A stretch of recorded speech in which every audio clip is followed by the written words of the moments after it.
President Trump's team says the first night of the Washington, D.C. crackdown led to nearly 24 criminals taken off the street.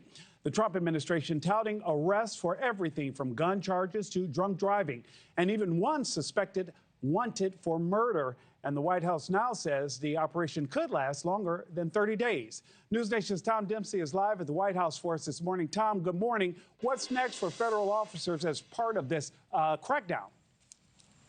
Hey, Nick. Good morning from the White House. Look, this morning, President Donald Trump's team saying 2 homeless camps that are on National Park Service property could be cleared as soon as this week, as hundreds of federal officers and agents are helping with enforcement against crime right now. This homeless crackdown is directly tied to that public safety emergency that was declared by President Donald Trump earlier this week. The White House press secretary saying D.C. will enforce current laws and give homeless people the option of going to a shelter and receiving services or facing a fine and possible jail time. NewsNation cameras actually captured some of the 800 D.C. National Guard members arriving for duty. And on top of the National Guard, we saw U.S. Park Police on the road, and Border Czar Tom Homan also confirmed to NewsNation that ICE will be involved in operations here in the nation's capital.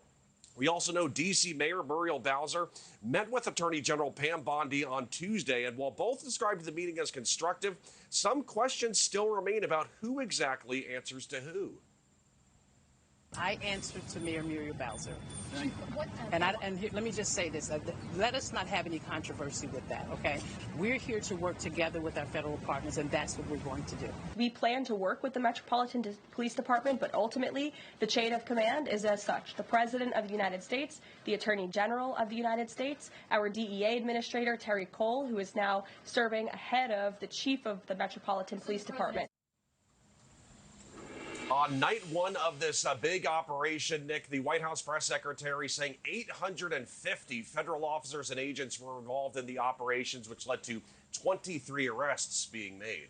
Nick? And Tom, quick question for you. Seeing how the administration considers this a success, what's the White House saying now about how long this operation could actually last?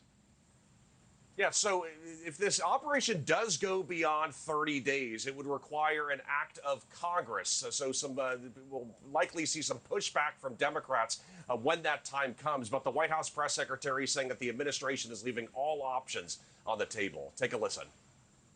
We will reevaluate and reassess and make further decisions after this 30-day period is up.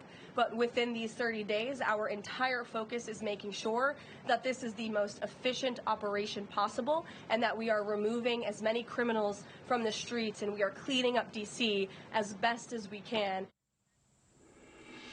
Earlier this week, President Trump also floated the possibility of expanding this sort of crackdown to cities like New York City, L.A., Chicago, even Oakland, California, if he says those cities don't clean up their act. Thank you for watching. Subscribe below and download our NewsNation app right now on your phone, and you will get fact-based, unbiased news for all Americans.